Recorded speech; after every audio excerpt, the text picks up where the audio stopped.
大家好，我是克里斯，今天又来骑车啦。这次影片目的非常单纯，就是要来体验 RDS R165的油门一拜。I'm overzealous when I'm thinking about the cash flow. I never had no handouts, just came natural. I've been testing so much, all these restless nights. 另外，在小钢炮的油耗以及性能表现，我会做更深度的评测。但丑话先说在前头，原来被吹上天的电推似乎有点被过度神化了。14.2 13.9，好，关到底。掉12，掉11了，对，11.7，那个是有电推介入的意思吗？垫了个沉默，推了个寂寞。原来长久以来对电推的期待，都只是我的一厢情愿。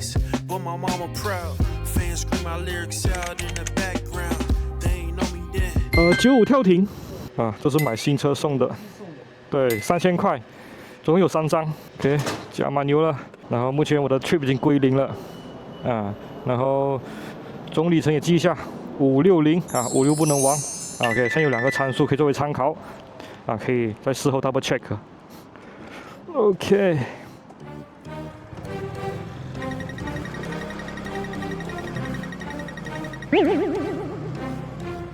其实我把日常用车跟休闲玩乐用车分得很清楚，壁垒分明，楚河汉界。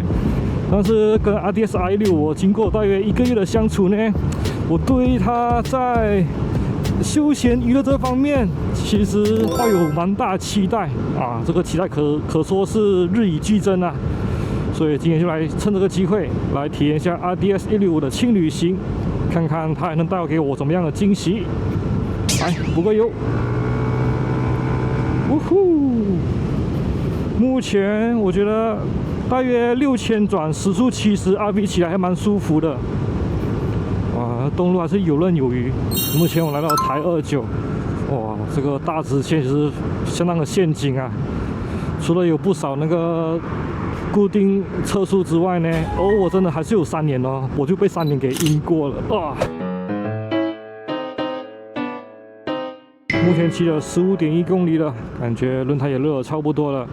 然后我前后胎压都是打28 PSI， 待会来试看起步看怎么样。3、2、1 ，Go！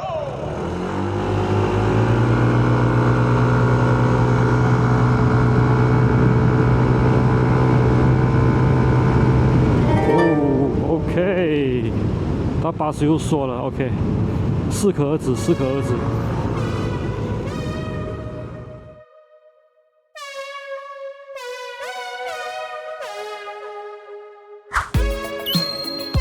之前就有说过了嘛，这台是我人生第一台速克达，刚毅顽强的挡车魂，到头来还是不得不向日常实用性低头啊。白牌速克达呢还是比较方便，来跨解这个车厢，哇，东西直接往里头塞啊，舒服。还有空拍机、一些摄影器材、钱包、水，哇，都有空间可以塞雨衣。不过今天还不会下雨啦，所以没有塞。这赞，但是这个收纳空间呢，对于未来可能的长途旅行的我来说，可能还是不太够。然后脚踏空间部分呢，我是不会让它沦陷的。车厢塞不下的话哦，都由我来扛，就背个背包。这台 RDS R165的车厢收纳空间就一般日常通勤，但这轻旅行是 no problem。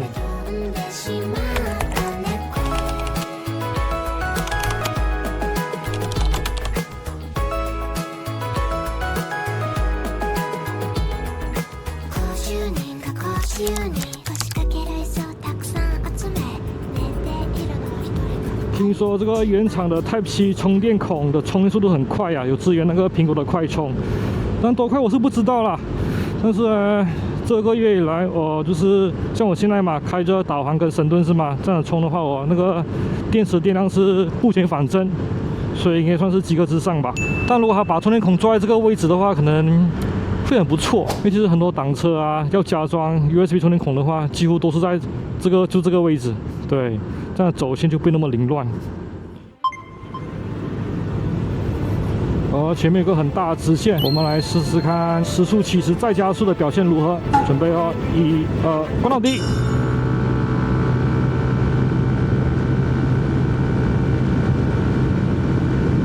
好，回，还行，还有余力，吼吼。目前刚刚那段路段是吗？这是我这里来没有体验过的，就是没什么路口，然后可以稍微放档，油门下重一点，然后大家感觉到它其实可以往跑旅的方向去定位，就是精致型的跑旅。不错不错。如果是跑旅的定位的话，其实是蛮有看头的这台车。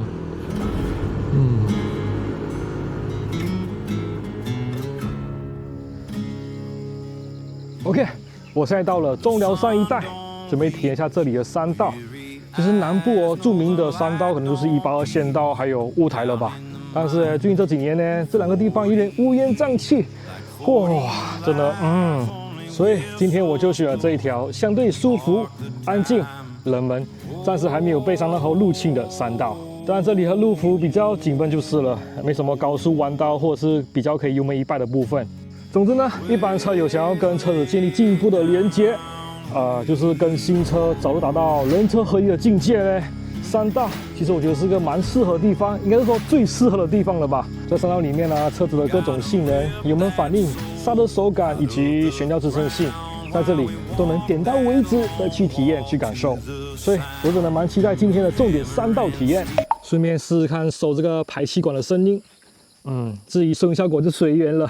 我是觉得原厂的排气管声音是蛮好听的啦，就是不会太过尖锐，然后吹起来声音也蛮饱满的。以这个吸气数来看的话，算是蛮浑厚的，对，吹起来也没什么杂音，还不错。OK， 这样安置的麦克风，希望可以为大家尽可能还原我实际吹起来所听到的声浪。记得戴上耳机，希望你们也可以跟我一样，能听得到这个稍微有点销魂的声浪。OK， 浪漫浪漫，期待期待。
原厂的悬吊其实蛮 OK 的嘞，刚刚我骑车节奏没有到很 GP， 但是就是稍微一点 RV 热血一下。来到山道，它确实展现出意料中的好玩，甚至比我想象中还要更稳、更利落。我也说过嘛，一台车操控个性、特性，就是各种权衡取舍下的结果。结果于我而言，这台 RV 的性能主场还是山道 RV 啊。刚刚在几个出弯补油的时候，那个后悬吊那个支撑感没有那种软龟的回弹，而是扎实。感觉得到后悬吊是有足够的力量去支撑加速中的车身，全车重心被稳稳的拖着，再给它带出去。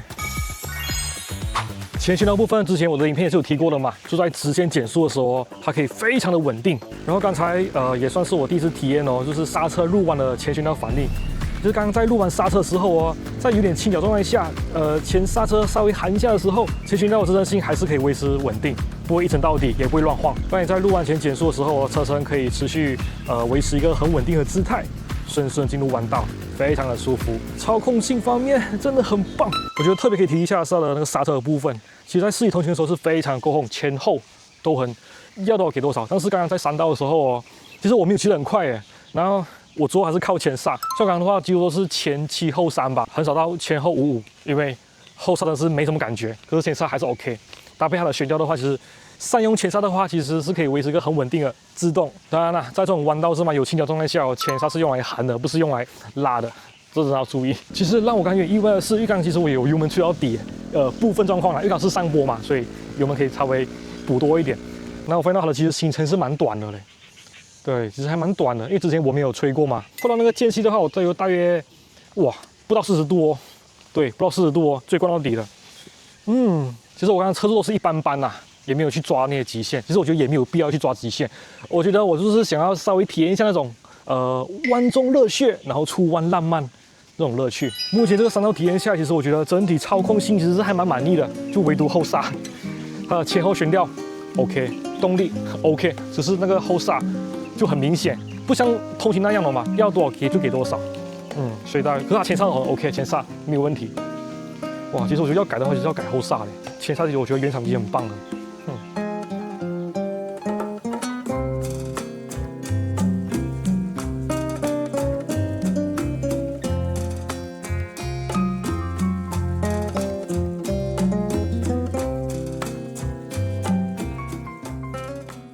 我觉得我真的有必要去上一些速达的安驾嘞，不像那个挡车一样的嘛，可以透过那个加油窗动作去感受那个车子的重心变换，哇，非常的肌肤之亲啊，哇，人车合一的境界。但是在速达真的没有办法，就感觉有点被车子的重心带着走的感觉，有点人车分离啊！我要是吃钱吃买这个人。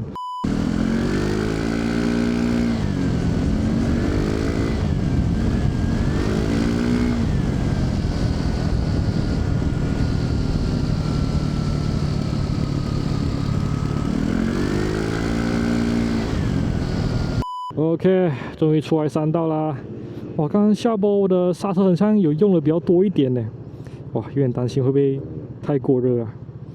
没办法，就算刚刚如果你稍微热水点气，反正引擎刹车还是不够啊，还是要动到那个前后刹车的介入才办法，让你比较用安全的速度来通过那些弯道。OK， 9玩一次可以啦。毕竟是原厂嘛，全车原厂，不要太激烈吵架。OK， 毕竟我这个应该有90%还是日常用车吧。对，可以看油门就右边拐了。稍微超个车试试看。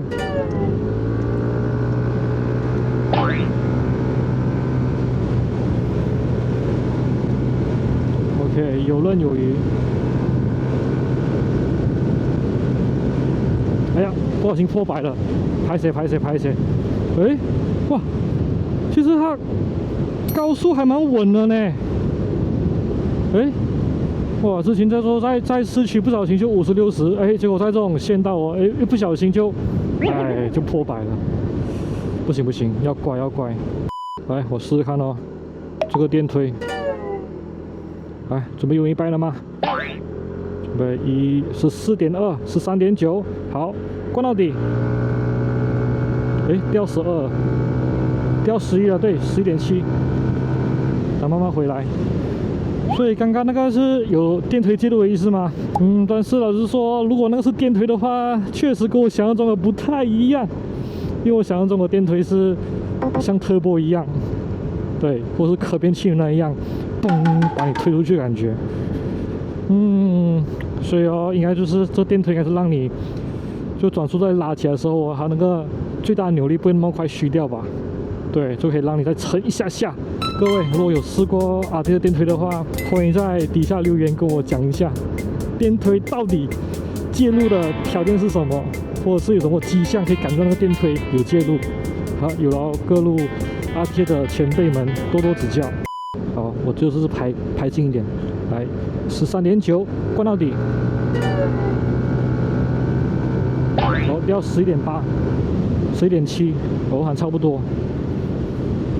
就大概掉2个这样子，可是一样，就是没有那种被推的感觉，没有那种粗暴被拉的车的感觉。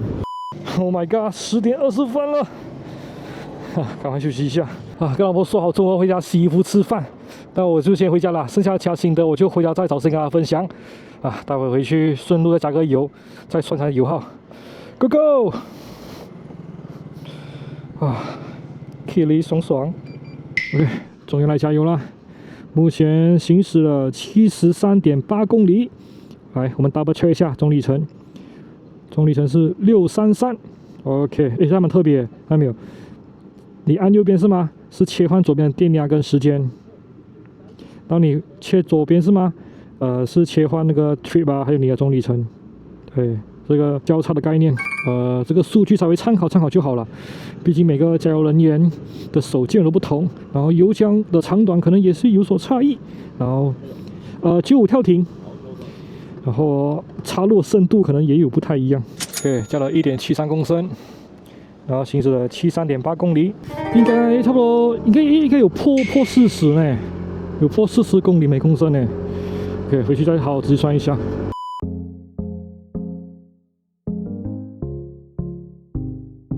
这一趟油耗的部分就参考一下就好。我自己觉得更准的数据大概会落在每公升35公里左右，这是我新车入手以来加了5次油的平均观察。第一次跟 RTS 的油门一拜之礼，我想我骑车的时候我已经讲的差不多了吧，现在就回过头来稍微补充一下其他的看法。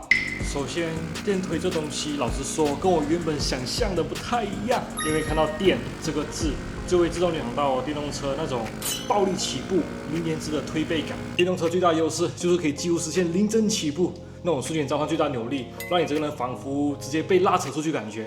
我原本以为 RDS 的电推，也会有那种啪一下爆出的快感，就像可变气门那样，达到启用条件的时候，它一接入瞬间，声浪变化，动力爆冲，要的就是那个 moment， 让你嘴角上扬的 moment。但实际体验后发现 ，RDS 的电推少了那一份突进感，取代着是更线性、更稳定的动力输出。就结果来说的话，它应该是有优化整体加速，从起步到70几乎没有迟滞，一路达到90都还维持在扭力的甜蜜点。超过90之后，只要油门维持着全开，时速还是会有感的攀升。有一说一啦，RD 的加速感依然还是有爽度了，就是中低速的动力随传随到，干脆利落。只是电推就是没有那种暴力入侵的瞬间激情。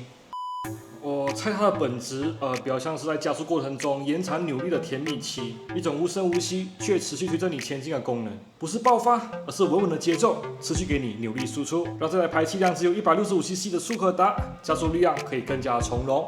跟我的预期确实有落差啦，其实我的偏好快是其次，爽才是重点。我曾经对电推抱有很大的期待，就是当初在U1买那一台速达的时候市面上都是各种电推来电推去，对于那时候还没上市的进站期待，网络上也看得到不少对于进站期待也有搭载电推的呼声。由此可见，最近的速达市场车友们对于电推所谓的加速辅助系统什么的相当的推崇吧，或者说是非常有兴趣。现在我也有一台拥有电推系统的速可达了，虽然跟想象中有落差，但也不至于感到失望。毕竟还是单缸，要它在高转的时候，渴望它迎来暴力加速我第二春，这个要求确实太勉强了啦。都 OK 啦 ，RDS R65的加速爽感还有实用性还是在及格之上。总结一下，这台 RDS 油耗跟性能的部分，我觉得还不错，算是一台玩乐性还有实用性两者平衡的相当漂亮的一台车。对这一部影片的个人心得分享，也盼各路速达学长姐们多多指教。最后，也希望尽早有时间能与这台 RDS 继续红尘作伴，一起搞浪漫，来个远征什么的。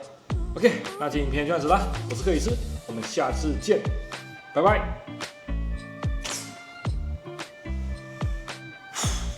哇，远征的话，就改个风镜。